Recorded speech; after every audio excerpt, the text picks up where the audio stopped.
prior to anybody thinking about formal training, the militias themselves had no training whatsoever. The rest of us never saw a gun, in many cases.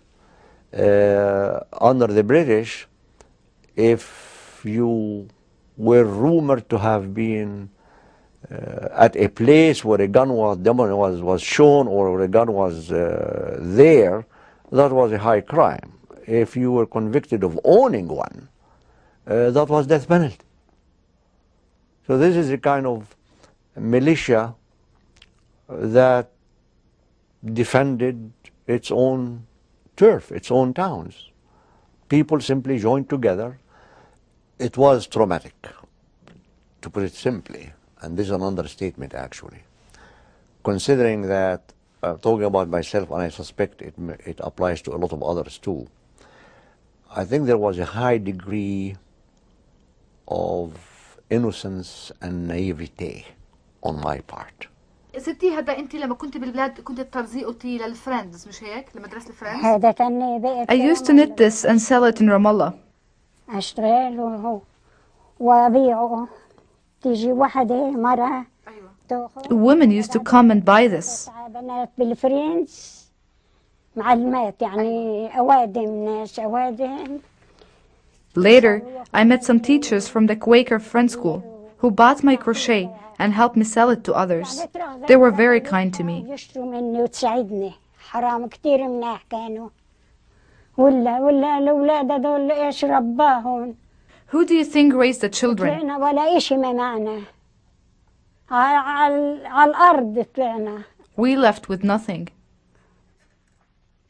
كانوا في القصة المحصورين مدة أقل شيء 20 يوم 15. They were under siege in the Qastal for at least 15 to 20 days, without food or clothes.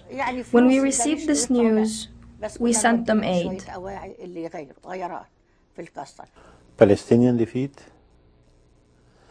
There was no such thing as a Palestinian defeat. It was a total disaster of the whole Arab world. How did we meet that defeat? With a lot of bitterness. We never gave up that somehow we will never go back. So there was a lot of misinformation, a lot of broken promises. And the Palestinians never got together in order to do something about it. We were scattered and spread every which way. We were scattered in Egypt, we were scattered in Jordan, we were scattered in Lebanon, in Syria, some in Iraq, some in Kuwait, some in remaining in Palestine. There was no cohesive force to get us together until the 60s when the Palestinian movement came about. So there was a sense of having failed in the sense of being responsible for that failure and not knowing exactly what was the reason for that failure or where you have failed. And I did go through a period of depression. We hear a lot about the Vietnam syndrome and this syndrome and the other syndrome. So I think there was a syndrome there too. Fortunately, it didn't last too long. We had to pull ourselves out of it. There was no conscious endeavor on the part of the totality to pull out or anybody talking about it, about the need to address the syndrome, quote unquote. No, I think each one of us handled himself by himself separately. For a while we were emotionally devastated, and then we were hopeful, and then devastated, and hopeful, and devastated, like everybody else, you get anesthetized after a while, that when there is something hopeful, you don't really attach yourself to it because you don't want the disappointment of losing it. This has happened over and over and over and over again. Asking whether people resisted or not made me realize that resistance could take a different form and different shape.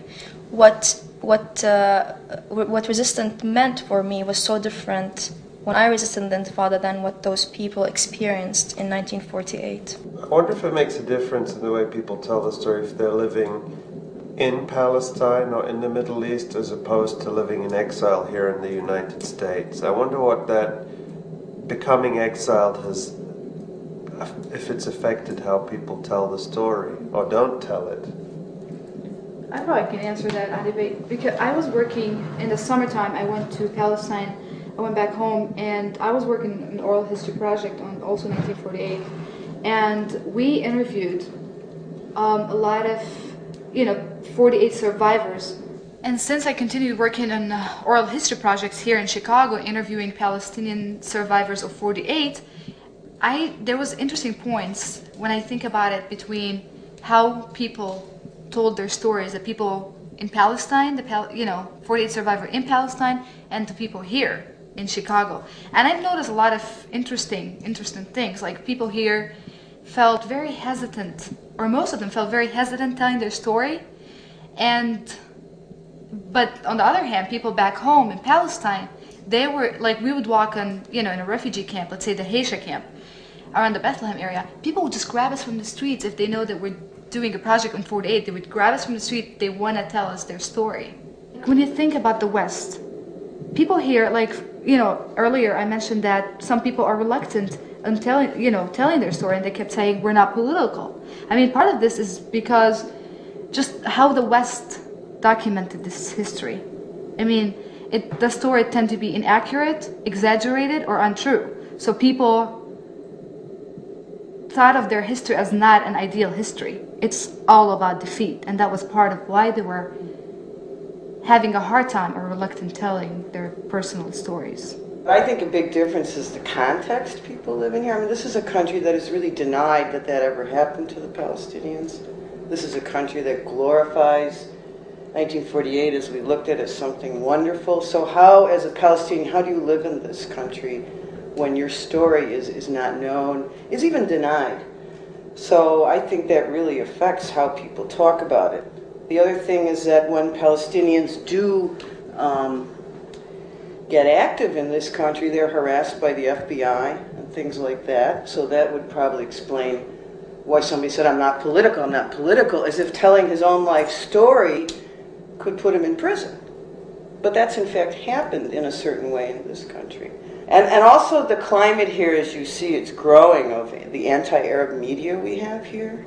I mean, not only does our government support policies that deny Palestinian rights, but our media is so anti-Arab.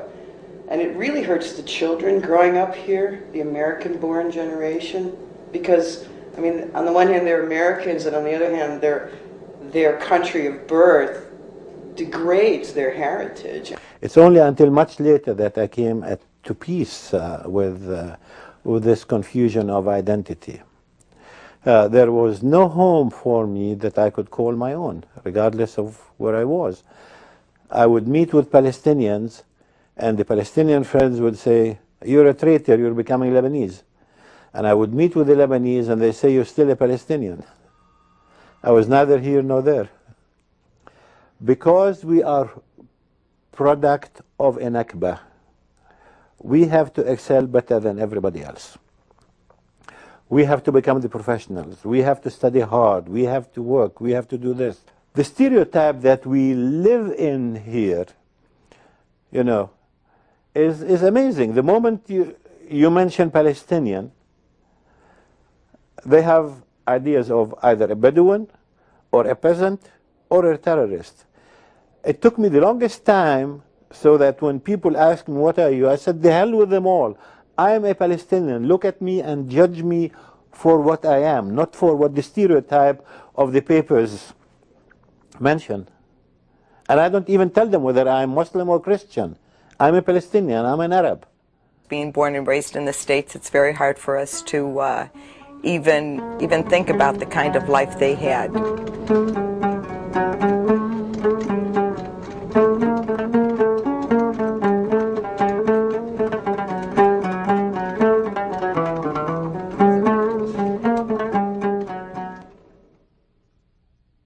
Palestinian politics today are led by people who, in effect, have made a deal with the Israelis and the Americans to forget officially and renounce what happened to them in 1948 and beyond. And I take the view that all of Palestinian history since 1948 is a consequence of 1948.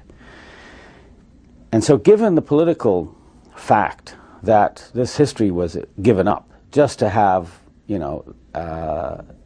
people remain in power, then it becomes doubly important for the younger generations of Palestinians to say, look, I mean, that's not the full story. We want the full story. And our story effectively begins in the modern period with the Nakba, with the experiences of 1948, and therefore we must get the story right so that there can be no amnesia, there can be no self-mutilation, which is what has happened. And the only way we can restore ourselves as a people is to have our history. And I think the notion of reclamation is central to this process, to reclaim what has been taken away from us, both by our leaders and by the Israelis. We hope this project will inspire Arab Americans to collect and preserve the stories and the experiences of the Nakba for the subsequent generations, because these stories and experiences will help us document a history and a narrative that hasn't received adequate attention. Number one, they're very proud to be included in such a film. Number two, this is their way of preserving their knowledge, their memories of the past. They're very honored that somebody's even listening to their stories. Oral history is always something that fascinates people. And when you can hear something like this firsthand, and to hear the experiences of individuals that you've known and that raised you, that grew up with you, people that you're very familiar with, it makes it so much more meaningful. And a lot of times the history books and news accounts don't take into account the human suffering, the human feelings of the people that live through these times. So this makes it very meaningful, and it gives us a lot of insight into the lives of these people and the hardships and the happiness that they experienced.